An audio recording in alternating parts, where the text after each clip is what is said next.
bahas terkait dengan ragam uji T ya. Itu saya hanya sedikit mengulang saja apa yang kemarin kita bahas. Kemarin kita bahas terkait dengan uji signifikansi yakni uji T. Secara garis besar kemarin sudah sedikit disinggung bahwa sebenarnya uji signifikansi itu tidak hanya uji T ya. Nanti ada ANOVA, kemudian ada uji F dan yang lain sebagainya. Nah, kita fokus dulu kepada uji T, yang mana sebenarnya sebelum uji T ini dilakukan, kemarin kita sudah membahas terkait dengan ini ya, ada statistika parametrik dan statistika non parametrik. Yang pertama, statistika parametrik itu misalkan tadi ya isinya ada uji T, uji ANOVA, uji F dan sebagainya. Nah, statistika parametrik itu menggunakan asumsi bahwa sampel-sampel yang kita gunakan itu terdistribusi normal dan homogen. Begitu ceritanya. Syarat untuk melakukan uji statistika parametrik itu datanya harus normal dan homogen. Jadi sebelum melakukan analisis statistika parametrik seperti ANOVA dan kawan-kawan, kita harus menguji apakah datanya homogen dan juga apakah dia terdistribusi normal. Nah, namun salah satu kelemahan di statistika parametrik ini, khususnya di bidang kimia, adalah kita seringkali tidak bisa mendapatkan sejumlah sampel yang dipersyaratkan. Misalkan jumlah sampelnya minimal harus 30 ya. Gitu. Nah, sehingga kemudian akan kesulitan untuk kemudian melakukan analisis statistika secara parametrik. Nah, salah satu hal yang kemudian dimunculkan oleh salah satu matematikawan di bidang statistika adalah uji T. Jadi ketika kita menggunakan uji T, asumsinya adalah bahwa data yang kita gunakan bisa lebih kecil ya, tidak harus 30, misalkan cuma ada 3, ada 2, dan sebagainya. Jadi tidak harus sampai 30. Aslinya itu, uji T ini adalah turunan dari uji Z, ya kita tidak bahas untuk kali ini. Karena di kimia kita lebih banyak menggunakan uji T. Aslinya sebelum uji T ada itu ada uji Z, yang mana uji Z itu mensyaratkan tadi datanya terdistribusi normal dan juga datanya homogen. Secara otomatis sampel-sampel kimia tidak bisa masuk ke uji Z karena pengulangannya relatif kecil dan jumlah sampelnya biasanya sangat sedikit. Sehingga kemudian digunakanlah uji T. Yang mana pada uji T ini kita bekerja pada sampel yang ukurannya kecil. Kemudian kita tidak melakukan uji homogenitas dan juga uji normalitas ya. Karena dari uji T ini itu dibuat asumsi ya. Jadi pendekatan itu asumtif ya, tidak dibuktikan secara empirik menggunakan rumusan. Sehingga okelah kita punya 3 data. Uji T ini benar dengan asumsi bahwa data kita terdistribusi normal dan juga homogen, gitu ya. Sehingga di sini ditulis uji T itu sering digunakan ketika ukuran sampelnya kecil, ya, kemudian sehingga dianggap datanya normal dan homogen, ya. Kenapa di sini variansi populasinya tidak diketahui? Ya karena datanya hanya kecil, hanya 3, sehingga tidak tahu bagaimana variansi pada populasinya. Kemudian perbandingan rata-rata, jadi uji T ini bisa dipakai untuk membandingkan rata-rata yang membandingkan rata-rata sampel dengan nilai tertentu atau membandingkan rata-rata 2 sampel. Ya, secara garis besar saya hanya mengulang. Tadi kemarin yang kita bahas, ragam uji T itu ada uji T sampel tunggal, uji T 2 sampel independen, dan yang akan kita bahas pada siang hari ini adalah yang terakhir, uji T berpasangan. Sebelum masuk ke sini, saya membuat semacam kayak mind map ya. kapan Pak kita menggunakan uji T sampel tunggal, uji T sampel independen, dan uji T berpasangan? Kemarin kita bahas bahwa uji T sampel tunggal itu digunakan untuk menguji rata-rata hasil pengukuran apakah berbeda signifikan dengan nilai tertentu yang diketahui. Jadi disebut sebagai sampel tunggal sebenarnya adalah membandingkan rata-rata hasil pengukuran dengan satu nilai tertentu yang diketahui. Sehingga saya singkat aja sebut sebagai uji T sampel tunggal. Satu sampel ya, sampel tunggal ini. Tapi maksudnya bukan satu sampel itu bukan, tetapi sampelnya mungkin ada banyak, diukur, kemudian pembandingnya adalah nilai tertentu, satu nilai tertentu. Yang kedua, kapan kita menggunakan uji T sampel independen? Kalau kita ingin membandingkan rata-rata dari dua kelompok data yang tidak berhubungan. Tidak ada kaitan satu dengan yang lainnya, independen, bebas gitu. Yang ini kemarin sudah kita bahas, uji T sampel independen ini ada yang mungkin jumlah sampelnya sama antara kelompok 1 dan kelompok 2, ada juga yang berbeda jumlah sampelnya. Sehingga nanti kita bisa menggunakan istilah uji T dua sampel independen dengan asumsi variansinya sama, dan yang kedua variansinya berbeda. Yang kemarin kita bahas equal variance dan unequal variance. Nah, bagaimana dengan uji T yang ketiga atau uji T berpasangan? Uji ini dipakai untuk membandingkan rata-rata dua set data yang berhubungan. Jadi kalau yang tengah ini sampelnya independen, kalau yang di sini itu ini pasangan gitu ya. Jadi kita punya set data yang berpasangan. Misalkan data sebelum perlakuan dan sesudah perlakuan, tetapi sampelnya sama. Atau mungkin data hasil perhitungan dengan data misalkan real di lapangan. Misalkan pengukuran DO dengan metode matematika, bisa ngitung nilai DO, kemudian dibandingkan dengan kondisi lapangan. Apakah nilai DO hasil perhitungan sama dengan hasil pengukuran di lapangan. Itu kita menggunakan uji T berpasangan. Jadi uji T saja bisa berpasangan.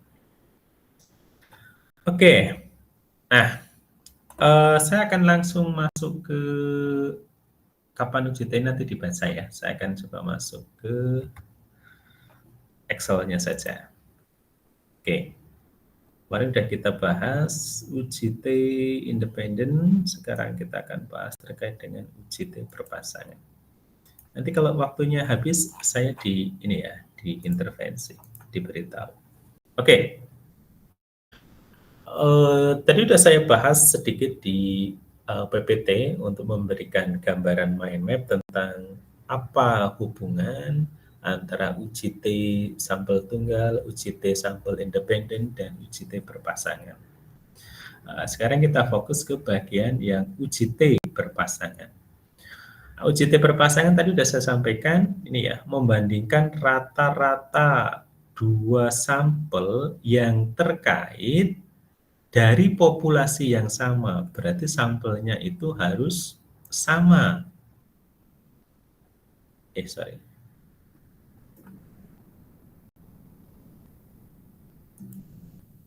Sampelnya itu harus sama. Dan mungkin saling terkait, yang merupakan satu pasangan. Misalkan dalam sebuah penelitian kita ingin mengetahui apakah terdapat perbedaan hasil tes sebelum dan sesudah perlakuan. Misalkan Anda menggunakan katalis A. Katalis ini mau dipakai untuk misalkan sebagai katalis hydrocracking. Kita kepengen menguji apakah katalis ini bisa menghasilkan hasil hydrocracking yang sama kalau digunakan berulang-ulang. Ceritanya begitu. Sehingga katalis ini nanti akan kita beri perlakuan, misalkan menghilangkan pengotor, kemudian dipakai lagi untuk katalis hidrorengkah.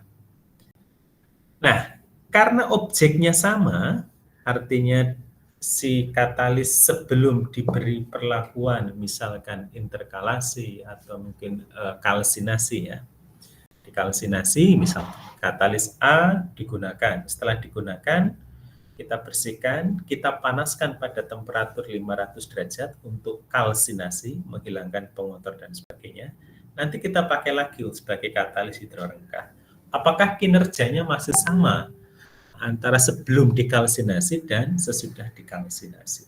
Jadi di sini kelihatan gambarannya ya, bahwa si objeknya itu sama atau minimal dari populasi yang sama. Jadi sebelum dan sesudah perlakuan. Kalau yang kemarin kan yang uji T sampel independen, bedanya adalah kelompok data yang satu itu tidak berhubungan dengan yang lain. Contohnya kemarin adalah kelompok penderita rematik dan kelompok orang normal. Tidak ada kaitan satu dengan yang lain. Tapi pada uji T berpasangan ini sampelnya sama, objeknya sama, yang diberi perlakuan berbeda untuk melihat apakah ada perbedaan yang signifikan antara sebelum dan sesudah intervensi atau perlakuan. Nah, rumusnya adalah T sama dengan ini adalah rata-rata dari nilai selisih sebelum dan sesudah misalkan dikalikan dengan akar N, di mana N adalah banyaknya pasangan data dibagi dengan standar deviasi dari selisih. Jadi ini relatif mudah ya, relatif mudah. Kita ambil contoh di sini, kasus yang pertama adalah ini. Dalam sebuah riset, kita ingin memperhatikan atau ingin tahu apakah ada perbedaan atau pengaruh dari waktu reflux terhadap ekstraksi minyak atsiri. Ini. Nah, kita dapatkan ternyata 30 menit datanya seperti ini, yang 60 menit seperti ini. Saya ambilkan yang ke sini ya. Ini datanya misalkan. Ini. Kita bisa menghitungnya secara manual. Bisa secara manual. Yang pertama, kita pahami dulu konteksnya bahwa kalau 30 menit dan 60 menit, ini sebenarnya yang berbeda hanya masalah waktunya. Tapi sampelnya itu sama. Jadi kita punya satu packaging, satu pak ekstrak kencur gitu misalkan. Kemudian kita ambil sampelnya, kemudian kita reflux. Diasumsikan bahwa si ekstrak kencur yang kita gunakan ini homogen. Sampelnya homogen. Anda mau ngambil di tengah, di bawah, di samping, itu sama karakter ekstraknya. Itu maksudnya, asumsinya begitu. Nah, sehingga kita peroleh data, kemudian diekstrak 30 menit sebanyak 4 kali, 1, 2, 3, 4. Jadi ekstrak kencur yang sama, diekstrak total berarti di sini ada 8 kali ya. 4 kali dengan waktu 30 menit, dan 4 kali dalam waktu 60 menit. Ekstraknya sama, sama-sama satu wadah. Oke, kita bisa menghitung secara manual, misalkan ini, karena rumusnya di sini adalah selisih, rata-rata selisih dari pasangan. Yang saya maksud pasangan adalah ini ya. Ini harusnya saya tambahkan di sini ID sampel ya, ID sampelnya. Misal ID sampel ini adalah pengambilan sampel pertama, diambil dari wadahnya, ini ekstraksi kedua, reflux ketiga, dan reflux keempat, dari sampel keempat. Tapi sampel ini sama dan homogen.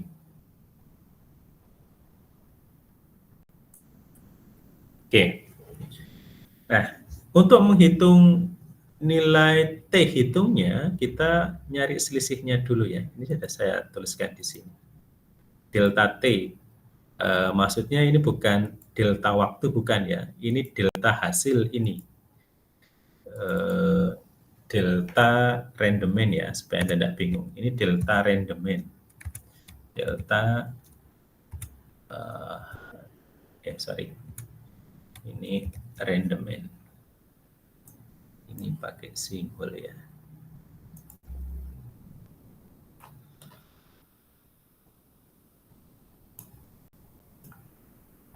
Nah, delta rendemen.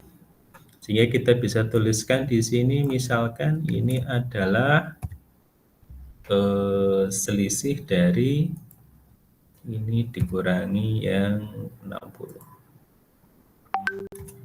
Ditarik ke bawah, nanti dapatkan hasil ini ya. Nah, ditarik. Nah, karena kita mencari nilai rata-rata dan juga standar deviasi, maka di sini nilai rata-rata dapat kita tuliskan sebagai average dari atau rata-rata dari ini selisihnya. Nah, kita dapatkan 1,75 ya.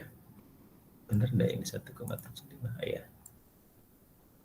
Kemudian standar deviasinya kita hitung sebagai STDFS dari ini juga. Standar deviasinya lumayan besar. Maka T hitung adalah ini.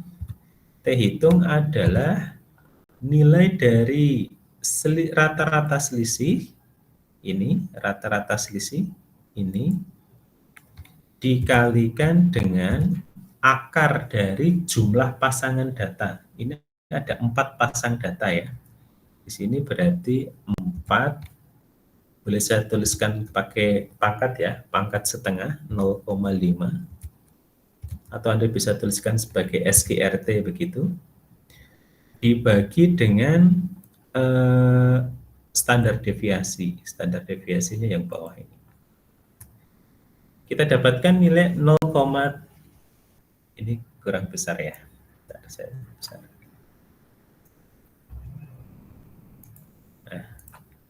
selanjutnya kita harus mencari nilai T kritis. T kritis itu pakai T inverse ya, karena uji 2T. Kenapa pakai 2T? Karena yang mau kita uji adalah hipotesisnya, apakah ada perbedaan, bukan lebih besar atau lebih kecil ya. Sehingga kita pakai yang 5%, dan derajat kebebasannya adalah jumlah pasangan dikurangi 1. N-nya ada 4, dikurangi 1, 3 ya. Maka kita dapatkan T kritisnya 3,18. Kesimpulannya apa? Kesimpulannya karena nilai T hitung yang sama dengan 0,7 ya. Ini ini ya. Dibikin nilai mutlak. Ini min 1 dikali ya. Jadi kita biasanya pakai nilai mutlak. Karena T hitung lebih kecil daripada T kritis, maka H0 diterima. Saya langsung gitu ya. Sebenarnya ini kan harusnya kita bikin hipotesis ya. H0 adalah tidak ada perbedaan antara refleks 30 menit dengan 60 menit. Antihipotesisnya adalah ada perbedaan hasil rendemen yang direfleks 30 menit dengan 60 menit. Karena hasilnya ini lebih kecil daripada T kritisnya, maka H0 diterima.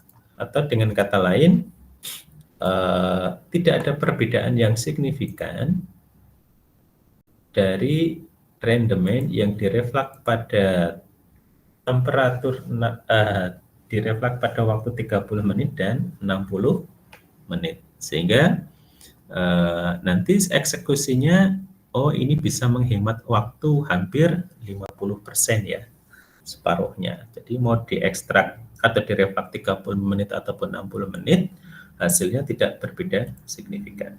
Nah, itulah salah satu contoh pengambilan keputusan menggunakan UJT berpasangan untuk data-data yang saling berkaitan. Kita juga bisa langsung ya, tidak, ini kan caranya manual. Bagaimana kalau kita menggunakan fasilitas yang ada di Excel? Kita pakai ini ya, data analisis. Anda klik data, kemudian data analisis. Kita pilih data, kemudian pilih UJT yang paling atas, UJT pair to sample for means. UJT berpasangan untuk dua rata-rata. Oke, kita masukkan variabel yang pertama ini. Bisa diikuti ya. Kalau kecepatan saya di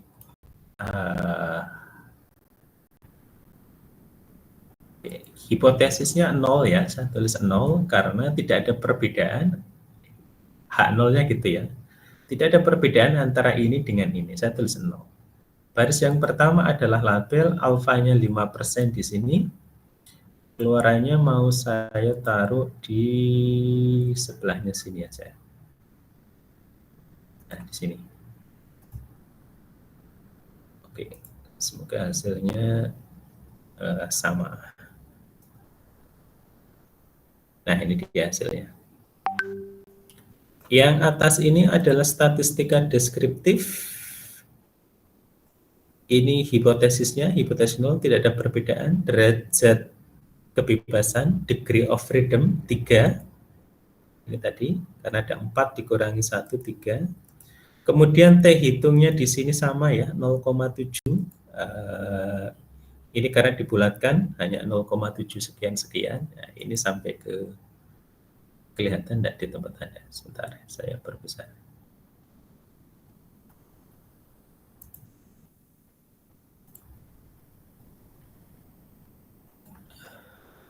Oke.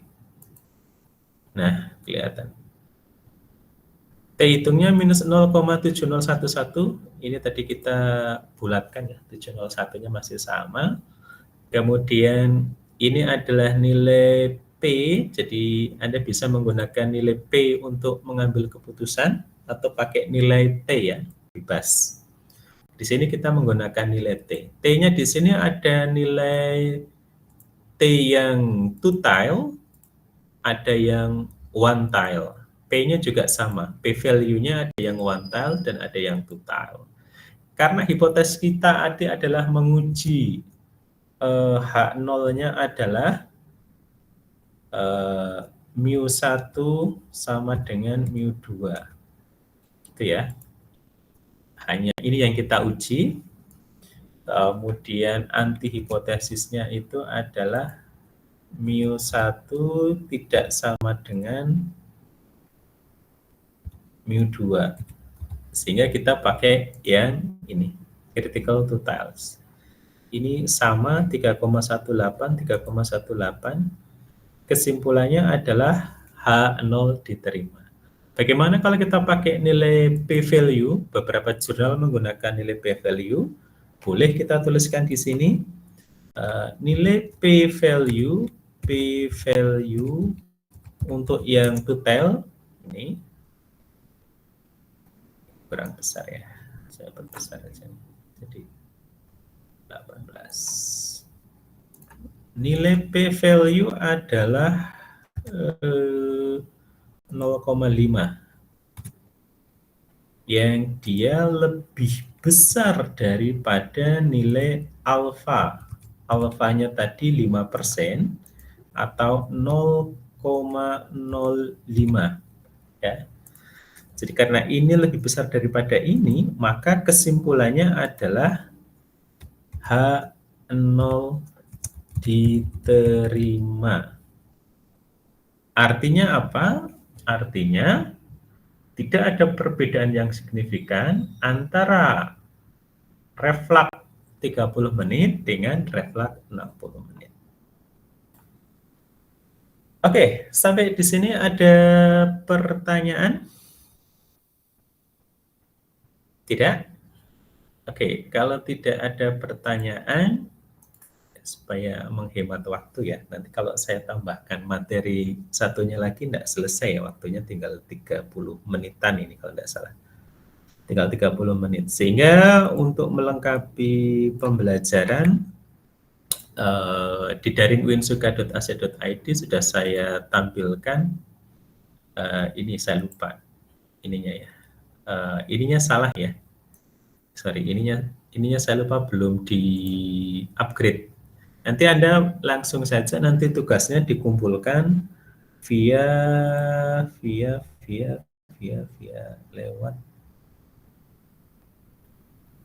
lewat ini ya, di sini ya. Nah, di sini nanti di tugas 2. Ini kelas B, geometri kelas A ada belum?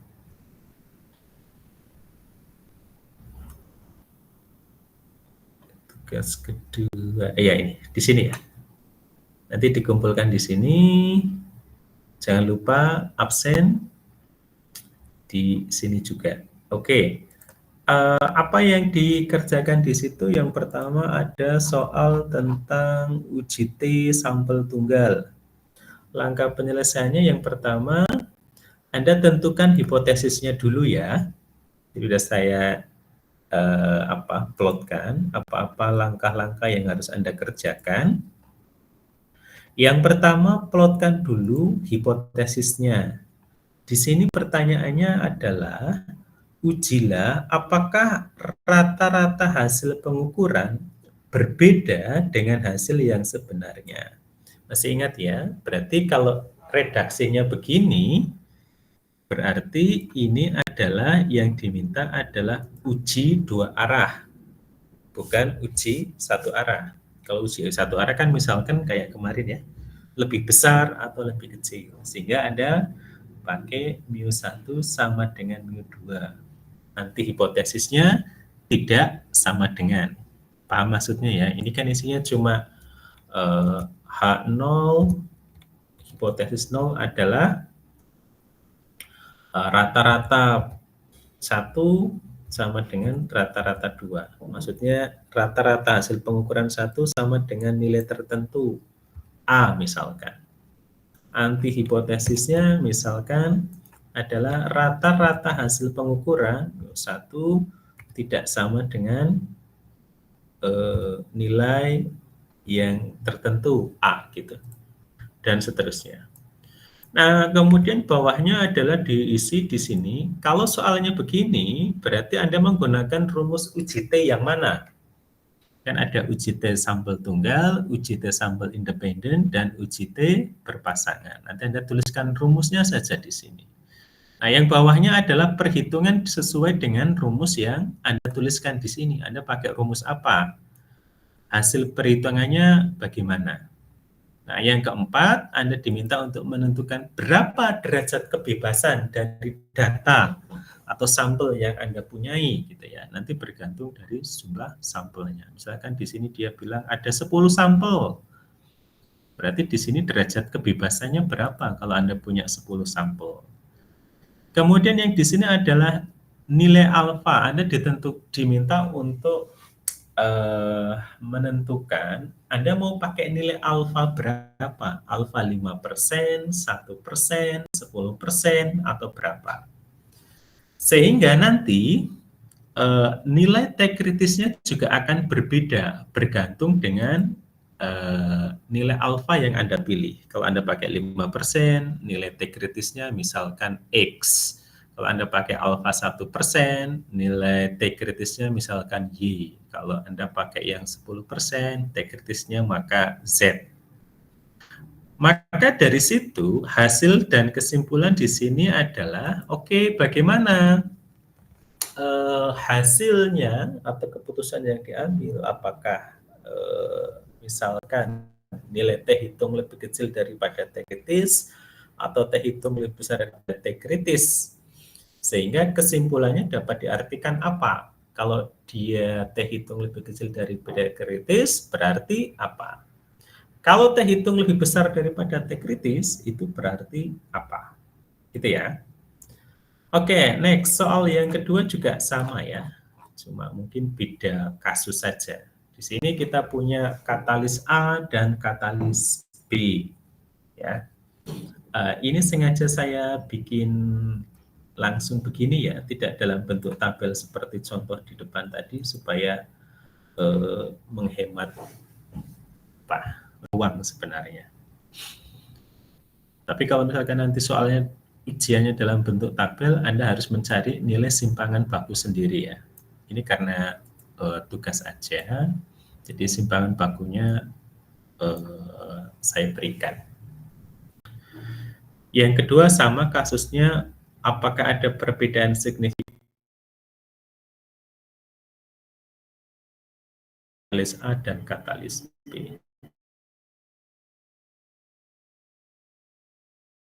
Soal yang ketiga, ini kan apa bedanya soal pertama dan kedua? Ini jumlah datanya sama ya.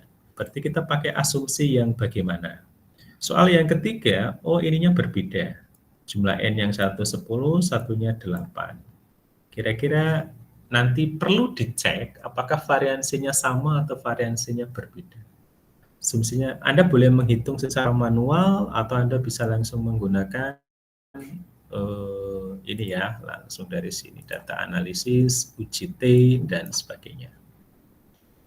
Oke, diplotkan jawabannya sesuai dengan ketentuan yang diminta, diisi, T kritis, hasil, dan kesimpulan. Kemudian yang terakhir, karena ini datanya berpasangan, jadi saya terpaksa harus menampilkan tabelnya. Ya. Seorang peneliti ingin mengetahui apakah waktu reaksi yang diukur pada 8 sampel, ada 8 pasang maksudnya ya, sebelum dan sesudah perlakuan katalis, artinya ada sampel misalkan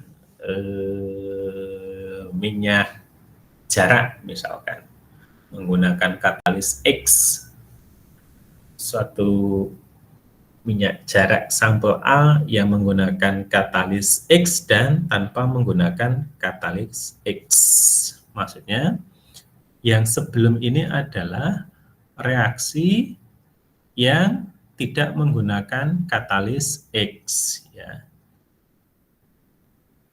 Yang sesudah ini adalah menggunakan katalis X, atau nanti kalau supaya Anda tidak bingung sebelum dan sesudah, ini tanpa katalis, ini dengan katalis, gitu ceritanya gitu. Nah nanti diisi di sini hipotesisnya, rumus yang dipakai, perhitungannya seperti apa, derajat kebebasannya bagaimana, tingkat signifikansi dan nilai T kritisnya bagaimana, hasil dan kesimpulan. Oke, sampai di sini ada pertanyaan. Ini nanggung ya. Kalau saya tambah materinya mungkin tidak selesai, tapi kalau tidak ditambah, kita masih punya waktu 30 menit. Tapi saya kira tidak apa-apa ya, diikhlaskan untuk latihan tugas nanti tambahnya. Nanti paling lambat minggu depan lah tugasnya dikumpulkan. Oke, kalau tidak ada pertanyaan, saya cukupkan sekian. Sebelum saya akhiri, sekali lagi saya tanyakan apakah ada pertanyaan atau ada hal-hal yang belum jelas? Tidak? Kalau tidak, saya akhiri. Terima kasih. Wassalamualaikum warahmatullahi wabarakatuh. Terima kasih.